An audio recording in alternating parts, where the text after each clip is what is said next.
आज मैं आपको जो वीडियो बता रहा हूँ वो वीडियो इस तरीके का है कि इसके अंदर मैं एक आपको देव बताता हूँ जो कि आंसू मेहतरानी जो हैं उनके साथ चलते हैं। बिल्कुल पैटर्न देव हैं आंसू मेहतरानी के। क्यों कब वो कौन सा काम कर जाए आंसू मेहतरानी के साथ आप पता नहीं सकते। तो ये वीडियो उन्हीं को समर्पित है। तो जो श्याम मेहतर हैं,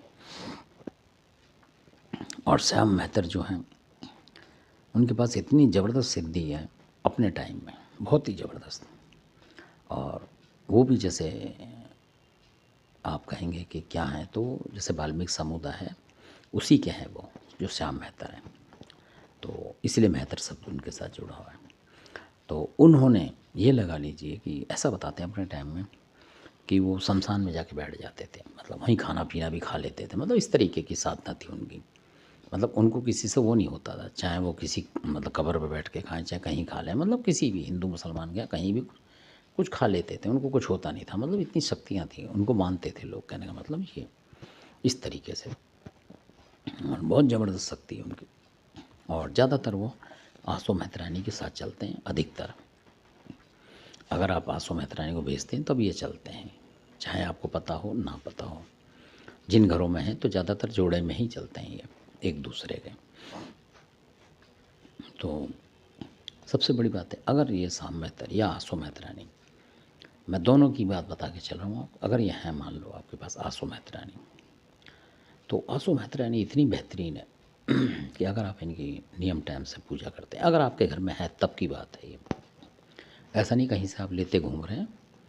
तो इस तरीके से तो ये मतलब इतनी मतलब उग्र देवी हैं आंसू मेहतरानी कि, और फ़ायदेमंद भी हैं।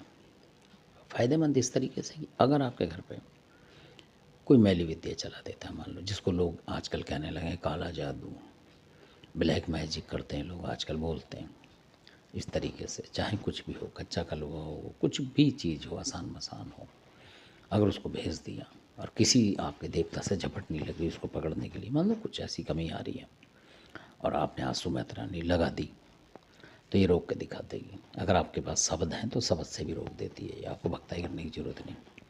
इतनी मतलब तेज है ये आंसू मेहतरानी मारने में। मतलब किसी भी देव देवता जो है आत्मा परमात्मा को लपेटने में, मतलब इनको किसी का डर नहीं होता। और आंसू मेहतरानी के साथ कई शक्ति होती हैं श्याम मेहतर के अलावा भी, वो मैं आपको बाद में बताऊंगा।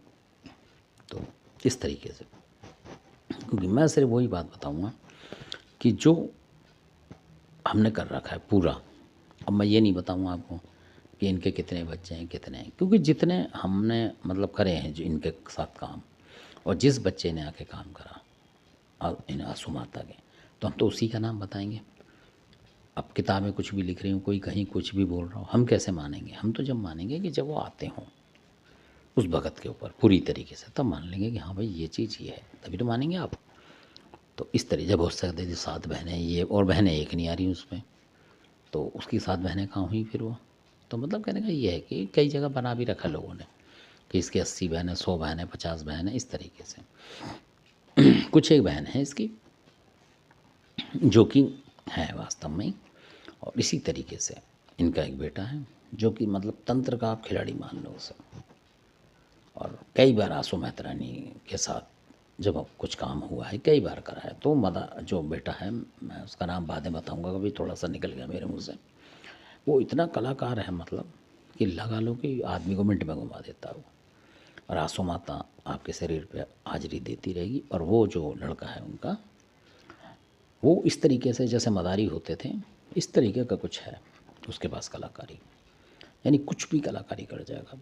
माता आंसू माता बैठी रहेंगी और वो बांध देगा। ये भी चमत्कार हमने उसका देखा, लड़के का। दंड बांध देता वो किसी भी देवता का नहीं, मतलब जो रोग पे आ रहा हो उसके। भूत प्रेत आत्माएं आती हैं ज़्यादातर, देवता तो कभी किसी का नुकसान करता नहीं, तो वो देवता से पहले जाके बांध देता है। ये भी उसकी कलाकारी आंसू मेहतरानी के जो बेटे हैं उनकी। और मदारी की तरह वो कमाल करते हैं। कहने का मतलब जैसे मदारी होता, कहीं रस्सी पे चढ़ गया कहीं कुछ, आप उसका पता नहीं लगा सकते।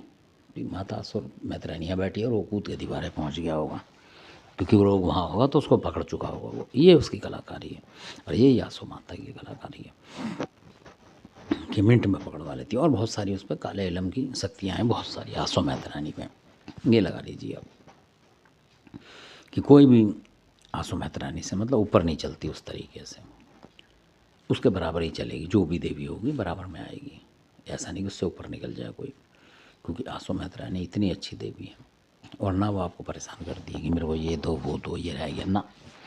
अगर आपके घर में बीमारी आ गई और आपने इनका नाम ले लिया है या हाथ पल्ला भी दे दिया है, अगर आपके घर में है और अगर नहीं भी है तब भी आप चमत्कार देखना चाहें तो ये कर देती हैं। ऐसे ही तो पूज रही हैं लोगों के घरों में ये मतलब बिना हुए भी पूज जाती हैं ये इसी तरीके से, क्योंकि चमत्कार दिखाती हैं। जैसा मैं आपको बता रहा हूँ, आपके घर में कोई परेशानी, आपने इनका कुछ बोला प्रसाद और देखा, आपको चमत्कार दिखा देंगी ये इस तरीके से। तो जब आप भेंट पूजा दे सकते हो तब आप इनकी पूजा करें तामसिक। अगर आप सोचेंगे सात्विक पूजा से ही कुछ कर लें तो ये कुछ नहीं करेंगे, क्योंकि कोई शत्रु प्रहार करेगा तब भी इन्हें तामसिक ही भोजन चाहिए मतलब। तो इस तरीके से जैसे शुगर की जो बच्ची होती है या बच्चा, वो आप दे सकते हैं कुछ भी। ऐसा नहीं कि बच्चा देंगे, बच्चा कुछ भी, अगर आपको अपना बचाव करना है तो किसी शत्रु से, तो क्योंकि वो चीज़ आप पे भेजता रहेगा, आप कुछ करेंगे नहीं। तो माता को अगर आप लगा देंगे उसके ऊपर कि माता को हमें कष्ट ना दे पाए, तो ये अपने तरीके से उसको रोक देती हैं। और अगर आप निर्दोष पे चलाएंगी, कोई भी मान लो कोई निर्दोष है, आप सोच रहे हैं इस पे प्रहार कर दें, आसो माता से तो ना करें कभी भी। ये बिल्कुल फैक्ट बात है कि यह फिर आपका बुरा होगा ज़रूर, गारंटी से। मैं जो कह रहा हूँ ये बात होगी। अगर आप किसी निर्दोष पे चला देते हैं मान लीजिए, तो ये भी मैंने देखा है कि उस घर पे पलटवार ज़रूर होगा, इनका ही खुद का या किसी का भी हो जाए, मतलब होता है। जो चीज़ वो दूसरे घर में करने की सोच रहा है उसके घर में हो जाएगी। ये भी फैक्ट बात है, पक्की बात है। अगर आपने निर्दोष पे चला, ये इनकी कला है। निर्दोष को ये कभी भी मतलब नुकसान नहीं पहुंचाती।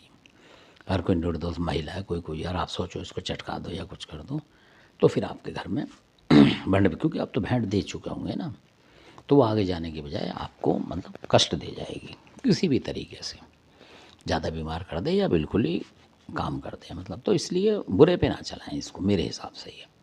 अगर कोई शत्रु परेशान कर रहा है उसको रोकने तक ही रखें इसे, कि माता उसको रोक और इस तरीके से कर दे कि वो हमें परेशानी ना हो। तो ये अपने आप इनकी कला है कि वो क्या करें उसके साथ, उसमें आपका दोष नहीं है। तो ये वीडियो है मेरे बताने का, तो कई लोगों के कमेंट आए थे जी इसके साधना के बारे में पूछना था, ये था वो, तो कहीं पूछा था जी हम किसी को ऐसा करना चाहते हैं, तो उनके लिए बता रहा हूँ मैं कि फिर आप फंस जाओगे। अगर किसी पे वार कर रहे हो निर्दोष पे, तो आप बिल्कुल 100% फंस जाओगे। इसलिए तो ना करें, क्योंकि करके पछताना पड़े तो क्या फ़ायदा। काम उतना करें जिसमें आप भी खुश हैं और सब खुश हैं। और आप शत्रु को भी परास्त कर रहे हैं, मेरा तो ये मतलब है, शत्रु को भी परास्त करते चल रहे हैं और आपके काम भी बनते जा रहे हैं, वो ठीक है। ना कि ऐसा कि किसी निर्दोष को ही आप परेशान करते चलें, तो भगवान आपको देखता है, कुदरती आज निकल। तो इसीलिए मैं बता रहा हूँ आपको, आसो माता रानी की जो बात थी ये है। और आपने वीडियो देखा होगा, आपका बहुत बहुत धन्यवाद। अच्छा लगता है तो सब्सक्राइब करें, शेयर करें, लाइक करें। लाइक और शेयर तो ज़्यादा से ज़्यादा करें ताकि लोगों को ज्ञान मिले। और इनके बारे में कुछ और भी पूछना हो तो मैं बताऊंगा आपको किस तरीके से क्या होती है। धन्यवाद आपका।